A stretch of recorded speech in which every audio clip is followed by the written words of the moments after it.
welcome back to another episode of Pastor Mike with Pastor D. We thank you so much for joining us again. We've had such great time with all our previous episodes, and this one is going to be nothing less than that. Today we're going to talk about serving the kingdom while overcoming addictions.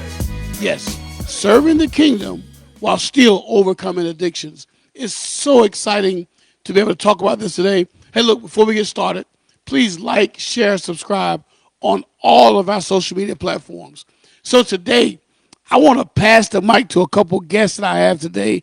The first guest I have is Minister Shabazz Spence. He's here today with us.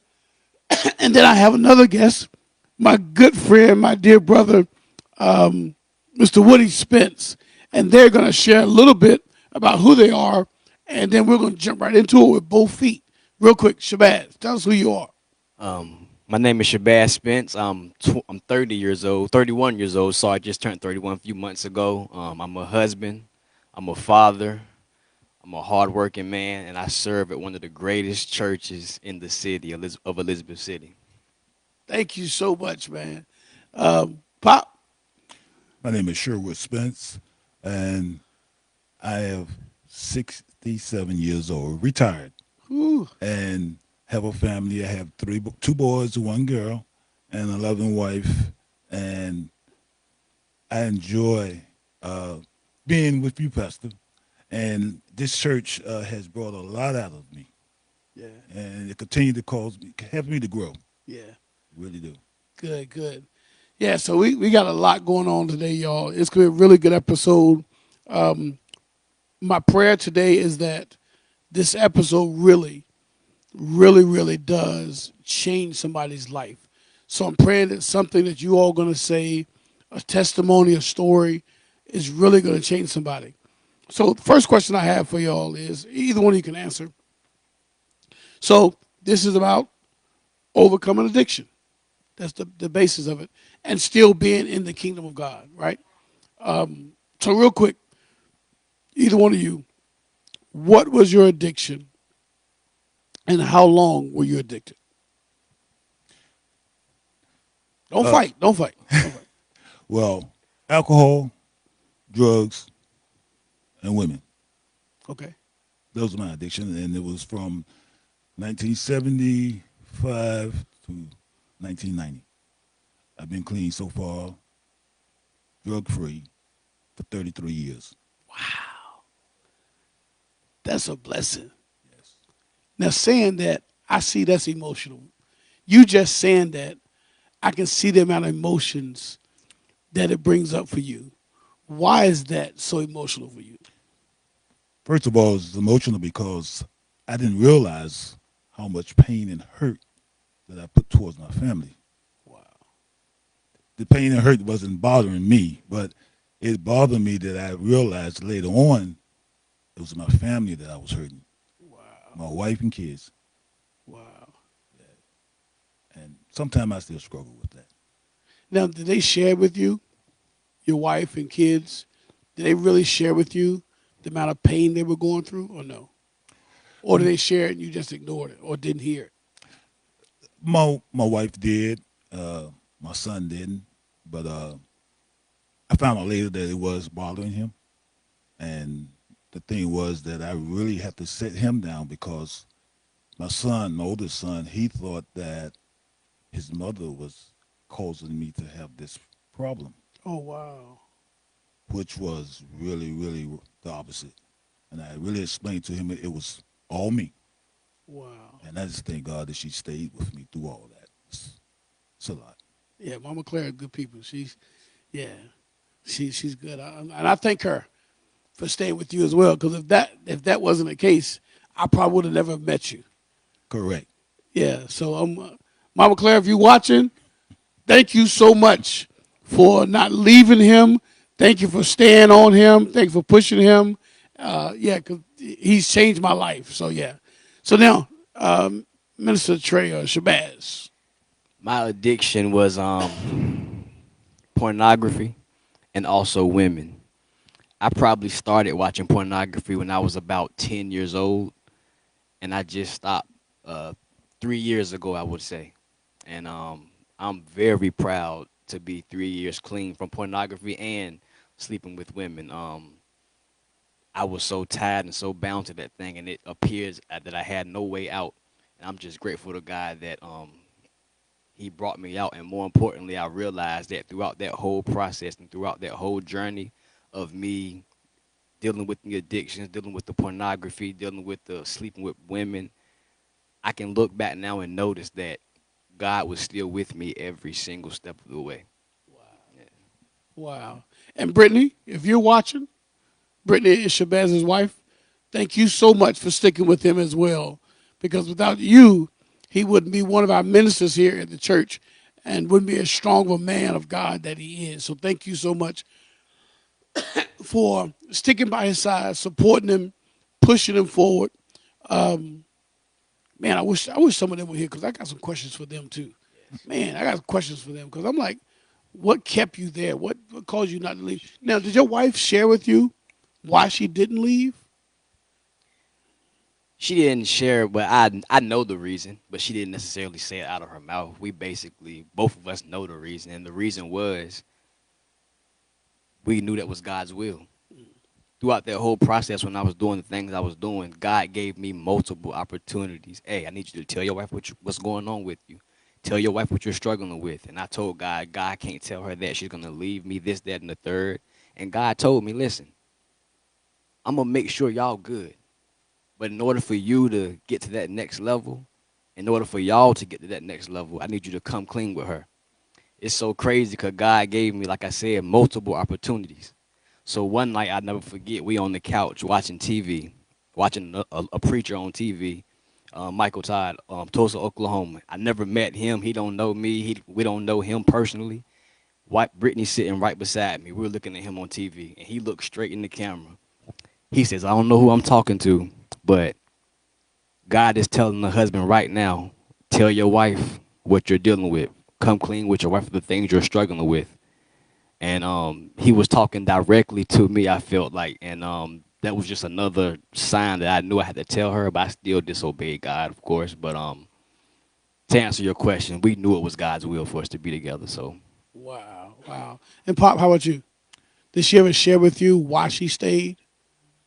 Why No, she dealt with so long? not really, but I believe pretty much like Trey was saying that she had begged me several times prior to that to seek help, get help, because she was tired of what I was doing. I put her through a lot, but realizing, until I now know for a fact that it was only God, because the day that I didn't decide, but I asked God for His help, and He gave it to me. And when I seek the help and treatment, then find out to later that same day that I asked my wife to go with me, she was had appointment to get an apartment that same day. She was ready to leave you She had that enough. day. She had enough. sheesh. She was done. She was done. And that started it. And then the next hardest thing I had to do was to tell her that I possibly may have a set of twins Uh-huh. outside our marriage. Hmm. And like a lot of like some people do, I'm not gonna say any particular group, but Yeah. her family and other members of other Oh, organizations we know. told her to leave me. Leave that. So I know it was God that held her there for me. Wow. Like you said, if it wasn't for her, I don't believe I'd be here. So both of you in your conversations reverence God. So obviously the title of this series or this podcast today is serving the kingdom while overcoming addictions, right? Yes. Both of you were in church, right? Yes, sir. Early Absolutely. on, yes. While you were still in your act of addiction, right? Faithfully every single Sunday. But then you changed. Well, I ran away Okay. from I ran away from church. Why? I grew up in church. And when I started my addiction, I stopped. As soon as I got clean, I went back. Okay. But I've never been back in church really in church until I moved here and fell under your leadership. Wow. I do things in church that I've never done before, Wow. really. And it's a blessing that I was able to move back home and fall into this church. Wow. So tell me something, because you just opened something. So you said during your addiction, you left the church. Why did you leave the church? When we realize how strong or how powerful God is to help us overcome this, but yet you still left it. Why is that? What happened there? It the drug took me over. Okay. Simple. It just took me over, and that's all I wanted. Okay. I worked just to take care of my addiction. Mm-hmm. I also sold just to take care of my addiction. Mm. Wow. And I put God on the back burner. But then once I got clean and He relieved me from that, I left Him again. After I went back to church, I left Him again for work. And that's how I know that it's all Him and He loves me so much because He continued to give me chances over and over. Man, that's good. Yeah, because some people now, I would imagine, some people in their state of addiction, they may think that God doesn't care about them anymore, that they've done so much bad that they can't come back anymore. What do you say to that person who may be at the place of, I left church and I think God has left me? What do you say to them to get them to come back and give God another chance? First of all, from firsthand experience, He will give you another chance.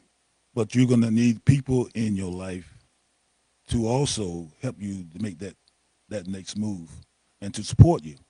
Uh, my wife support me like no other, and that's how it was easier for me because of my wife and my kid, a young older son rather, for me to get this. But you definitely need other people in your life to at least get started. Mm, Then it's you and God yeah, from there. that's good. So you can't do it by yourself. I couldn't do it by myself. I'm glad you said that. That's. I'm gonna come back to that later in a minute. That answer. I'm gonna come back to that in a minute. Real quick, Shabazz, Trey, Shabazz. So you again, you were serving the kingdom while overcoming your addiction. How did you do that? How did it make you feel by doing that? There were days where I felt like God was disappointed with me. There were days where I would watch a pornography video, sleep with a female, and I'll go home and break down crying. I just felt like God was just so angry and disappointed with me. But overall, I knew the word says where sin abound, grace much more abound. So I knew that I can't out sin God's grace. I know God loves me. I can't look at God the way people look at each other. Mm-hmm. So what I mean by that is the moment somebody does us wrong, the moment we mistreat somebody, the moment we do something that's not real right, we dismiss them. For sure. And I knew deep down in my heart that was not God. And I always, God would, it's like when I said earlier, God was with me every step of the way. He never stopped talking to me. He never stopped speaking to me. I always knew who he called me to be. He would, I think, like remind me of those things right after I leave somebody's house. God is talking with me. You know what I'm saying? Like I just knew, okay, even though I'm in my mess, he still loves me. Yeah, So that's about it. that's what's up. So there's a lot of people. I know there's a lot of people now that's in church, that's serving the kingdom, and they're struggling. They're struggling because we're all human and we all got our stuff, our issues. Um, so you came back to the church. You technically never left the church, right? Never left. You just did your stuff while you were in church. Yes, sir. Yeah. Now, were you serving in ministry? I was not serving in ministry. I was just coming to church, honestly. Like I said, I knew God, loved God, but it was more of a routine thing. I just never stopped 'cause I knew I was supposed to be in the house. Mm-hmm. But I wasn't serving in ministry. And to be honest, those moments where the Spirit of God was high, I felt nothing. Felt nothing. Man. And I just felt nothing. You know what I'm saying? Everybody else, I knew the power of God was in the house, but me personally, I didn't feel it. You didn't feel it. And I knew that was because of the mess I was in. That's what's up. Now, Pop, you alluded to earlier. Um, I think you said something about you talked about your wife and your kids being the thing that helped you overcome it. Was that just an epiphany that happened, or was that God telling you, "Look, I need to have some people help me through this, and I know who they are." I believe it was God telling. Not only, and I really had not just my wife and family, but a lot of people really didn't. A lot of my family members really didn't know that I was an addict and alcoholic They because didn't know. a lot of them didn't know. And when I revealed it to them, they was really shocked. They just don't know how bad I was. Wow. Yeah, they didn't have a clue. My wife, it really hurts me every time I talk about this because it's so much that I really put her through. Hmm. And man, it's like I said, I know for a fact that God just made her just for me. Wow. It couldn't be she had just for me because I know I know women would not have went through or stayed with me from what I put her through. Right. And I have to say this while I have it on my mind. Since I met you, since I've been here at your church, you brought out a lot out of me that never was there. And all my life, I was raised up in church. Hmm. I never went to Bible study. When I was adult, I never went to Bible study. I never participated active in church like Trey was saying, but I do. Uh-huh. So now I want to be more involved. I come to Bible study, Yeah. and now I want to actually spread the word to other people. Thank God for that. Something that I never dreamed that I would. Wow. Yes. Yeah, and that's our great commission. God gave us that. He told his disciples, "Go ye therefore." And I think part of that going ye therefore is not just spreading the gospel, but also spreading some of our testimonies, because we're overcome. People are overcome by the testimonies of others. So people hearing where you have come from, and they may be in that state right now and not realizing how to get out of it. I think your story is going to tell that. Either one of you. So both of you who have already overcome both all your addictions, right? Yes. What was the trigger? What helped you to say, okay, enough is enough? What was the moment that said enough is enough? Either one of y'all. I would say, I said before, God gave me multiple opportunities to tell my wife, because I was sleeping with these women while I was married, by the way. Bringing these women into my house where my wife was gone, riding around town with them, all type of crazy stuff.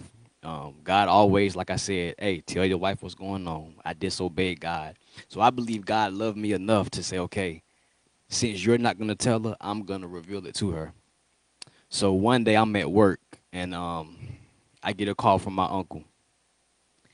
He said, hey, when you get off work, stop at my house. I need to see you. I said, cool, I'll do that.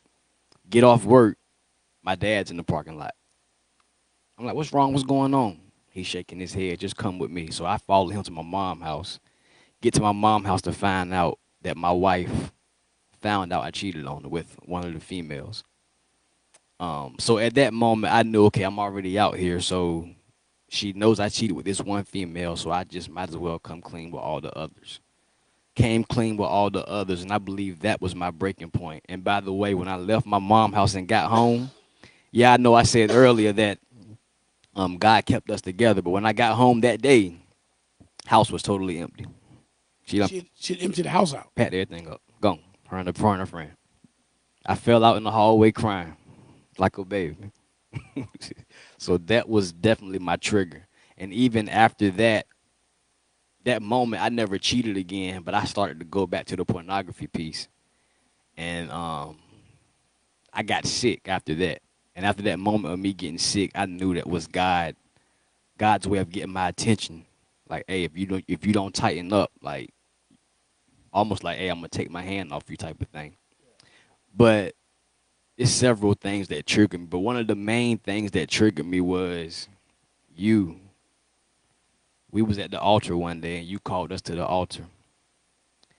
And I heard you telling my wife, I need you to look at your husband not for the man he is today, but for the man that God is shaping and molding him to be. Wow.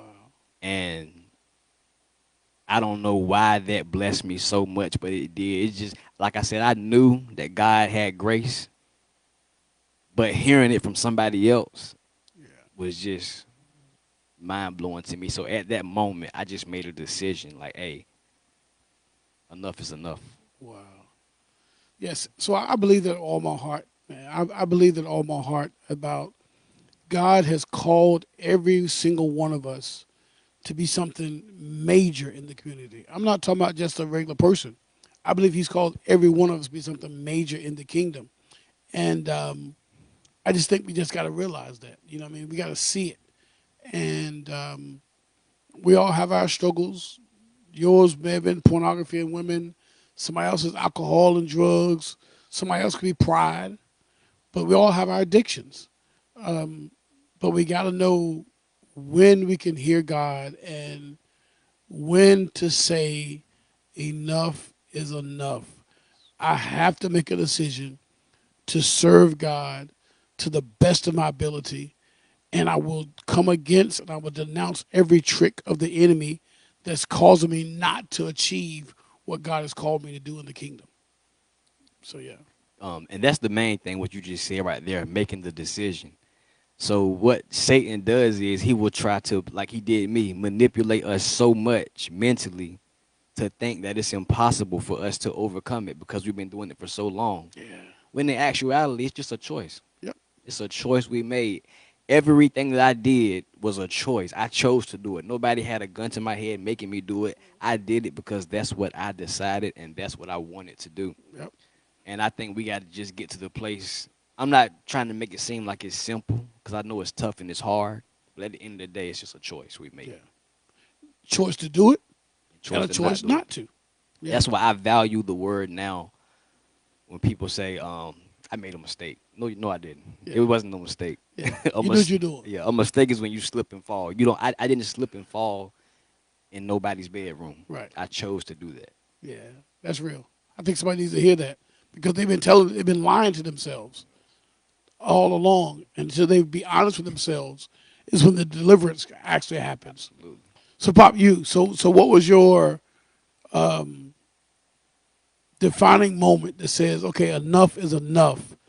I heard you say something about your wife had told you after you made your decision, but what caused you to make your decision to say enough is enough? I got to the point that I actually was tired of living the way I was living. That's the main thing. I was tired of doing what I was doing. Uh, I was living from addiction. My wife took care of the household. She raised the kids. I wasn't there. And I woke up one morning and said, God, help me. And once I said that, he lined everything up. He put the people, he put the people there I needed. He set it up. And with the treatment, and another blessed thing was that being that I was also a dealer on my job, but no one knew what I was at when I was getting treatment. Wow. And when I got out of treatment and went back to work, told the guys, look, I'm not there no more. I don't do that anymore. Right, right. And God did not have not one of them approach me anymore. Wow. No one He was your approached me. hedge of protection. Edge of protection all around me. And from that point, that's when I went back to start serving him. But I can't say it enough. I didn't serve him like I'm serving him now. Right. And it's people should know that we all struggle, like you said, with different things. But even if they don't feel that God can do it for them or help them, first, they got to speak it out and other people. And then, like, if someone's listening to this that know me and need to talk to me, Yeah. I'm here. That's good. Yeah. Now, this is like, again, either one of you can answer the question. So recovery process for people can be different, right? The Yes. way I recover from my addiction, the way you recover from your addiction, the way you recover from your addiction is all different. So there's somebody right now who's struggling with their recovery. Like, how do I get started? How do I go to meetings? Do I go talk to my preacher? Do I go whatever? Can you just share your process of recovery? Number one, you got to learn how to, like I said before, you got to get it out. Find you somebody that you can talk to that's trustworthy. Don't talk to just anybody, but find somebody you can trust, whether it's a close family member or it can be a therapist. But first, you have to be able to get it out of you. You can't hold that stuff in because you holding it in and keeping it a secret and don't nobody know but you, God, and the devil. You're gonna always more than likely struggle with it. You need somebody to hold you accountable. You need somebody you can go to and talk to when you start feeling the urge to do those things. So Mm-hmm. firstly, you got definitely have to get it out. Secondly, you have to learn how to protect yourself. Guard your mind, guard your heart, guard your soul. Don't go places that you used to go. Don't do things you That's used good. to like. That's good. I struggle with women. So if my friends are inviting me to an atmosphere full of women, more than likely I'm not going. My wife's not going. If I had friends who all they talk about is smashing this girl, smashing that girl, oh she thick, this, that, and the third, I can't hang with you no more because I can't engage in that conversation. Because if I hang around y'all too long, I'm gonna start talking like y'all and I'm gonna start reverting back to what I used to do. And I would say thirdly, man, just in the process, don't beat yourself up. You are still human and God is not tripping on us, man. He only thing God cares about is us making progress. As long as you're making progress, I God is love it. cool. I love it, man. You don't have to get it all right the first day. It's okay. If God sees your heart and he sees that you're trying, Yeah. he's pleased. Yeah. I say it often, man, that to people I share them. I said it didn't take you overnight to get to the place you were in. Absolutely. So it may not be overnight for you to get clear of all this stuff. You mentioned the point about being intentional about where you go and what you do. My struggle was gambling. You know what I mean? So we would race.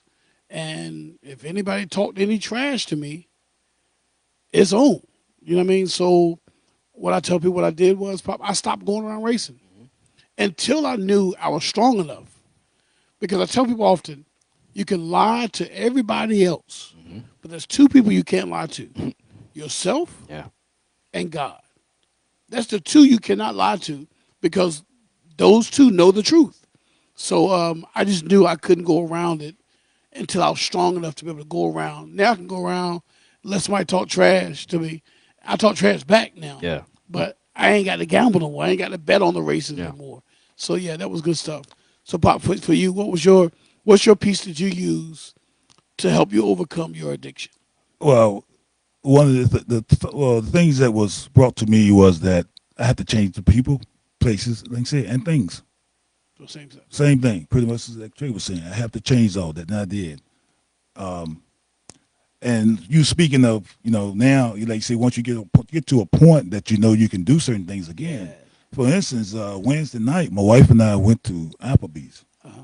and the waiter wanted to set us down by the bar, Uh-huh. and my wife looked at me. She said, "I said, I'm good. I'm Yeah. good. We can sit there." Yeah. A while back, no, we'll wait. We'll sit someplace else. Right. Right. So you'll get to a point that you'll know, but as also like Shabazz says, you have to have somebody in your corner. You have to have some people that you can. When something pops up, don't get one or two, get three or four people, so you can better get somebody Yeah. on the phone Yeah. or somewhere you can get in touch with, because sometimes it's just a word you need from someone else too Yeah. to help you through that struggle. That's good. Now, did you do? Now, maybe wrong using this term. Maybe the wrong term. I know it's the term the world uses, but rehab, which is a facility or something of the sort. Did you use any of that? Yes, What do you call it? it's Is a it called rehab it's a or is it? rehab. It's a rehabilitation center. Now, I know there's a center that you go for a short period of time. There's some you go for a long period of time, and then you just go to some meetings. What did you do? Did you do any of those? I went to a center and I stayed there for 30 days, 24/7. I was there 30 days. And before I left, I did all the suggestions they said. They suggested to me to go to 90 meetings in 90 days. I went to about 180 meetings in 90 days. Wow. I did more because I wanted to stop. I didn't want to go back to where I was. So I did more than what they asked. And I got to the point also, once I finished they send you to another treatment where you go like once a week to help other people and just talk. I was able to start a meeting, what they call them, in another facility for this group, for other people to come in. And that was the point that I got to where I could actually start helping other people. Once I got to the point that, God had placed me in a position to do so. That's key. Yeah, That's key. Don't forget where you came from. right, Go back and pull somebody else up with you. right. Love it. I love it, Pop. And were you going to say something else? I was just agreeing with Pop. I said for sure. Yeah. Most definitely. All right. So as we wind down, right? As we wind down, there's somebody out there now in the audience who's going to watch this podcast, who's going to stumble across this podcast, who a family member is going to share this podcast with them. I need you to speak to the person right now who is either A, serving in the kingdom and struggling with addiction, or wants to serve in the kingdom again and struggle with addiction. What kind of words of encouragement will you give them to just stay the course and encourage them that they can do it? I would say number one, like I said before, do not beat yourself up. As long as you're making progress, God is cool with it. Secondly, I would say this: God has given each of us a certain ability to do some things. With that being said, God is not going to do what we are capable of doing ourselves. So, with that being said, God gave you the strength and the capability to put that down, to make the choice to say no to those things. And once you make that choice, God will then step in and do his part, whatever his part may be. But it starts with you. So I encourage you to simply make the choice. And making the choice again does not mean that it has to stop cold turkey. Making the choice is a mindset. As long as your mindset has shifted, you may still do the things here and there, but at least your mind has changed. So make the choice. If you are like me and watch pornography Monday through Friday and you only watch it 2 days a week, that's progress. Be proud of yourself. Don't beat yourself up. And just always remember that God has a way more grace than we have sin. So we could never out sin God's grace. There's nothing we can do that's going to stop God from loving us. Um, Out of all that mess I did, bringing those females in my house, breaking the covenant with my wife and God, watching those videos, and even to an extent, I let pornography mess my mind up so much. This is going to be a little transparent where I wanted to invite other people into our bedroom in our marriage. And we did that. Threesomes, things of that nature, we've done that. That's what pornography did to me. But with that being said, all of that mess I did, God never changed his mind about me. I'm a preacher now in church. I'm a minister in the Lord's church. Um, God can use anybody, man. He will pick up right where he left off as long as you make the choice. I love it. I love it. And thank you so much for you just hearing God's voice, and not just hearing God's voice, but responding to Yes. his voice with a resounding yes. Yes. I appreciate it. Pop, speak to the audience for me, if you will. Well, it's not too much more other than I can say what Trey said. Other than I think this is a very, very key point that I didn't bring up earlier. Not only when there's a person that's going through the addiction or having a problem with drugs or alcohol, or like Trey said, there are groups out here for that partner because they also need help. They also need treatment too because they don't understand and realize why we was doing what we was doing. That would help them also to get through this process because my wife also went to these other groups so she could understand why I did what I did. And sometimes people they can accept it a little better that way to understand that there are also help for them. That's good. So again, so you didn't do any rehab or anything like that, right? You just No went straight to rehab. God. Yes, went straight to God, and All right, good. So thank y'all so much for allowing me to Awesome. pass the mic to y'all on this episode. Thank y'all so much for your transparency. Thank you so much for your honesty and your heart's desire to see people change for the kingdom, not for yourselves, Right. but you truly want to see them change so that they can be used in the kingdom of God like we were created to do. Right? Right. So thank y'all so much. Thank y'all so much for tuning in again to Pastor Mike with Pastor D.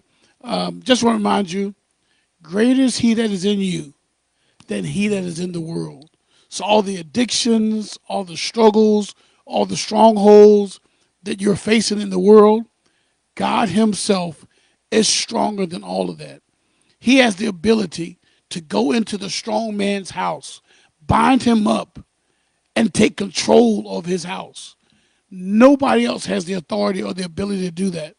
However, now you have the authority, you have the ability to do that in Jesus' name. So every stronghold, every addiction, you have the power to overtake that through the power of Jesus Christ. So thank y'all again for tuning in. Don't forget to like, subscribe, share on all our platforms, Facebook, YouTube, all our platforms. You'll see them posted on the screen. Thank y'all so much for tuning in to Pastor Mike with Pastor D. Peace.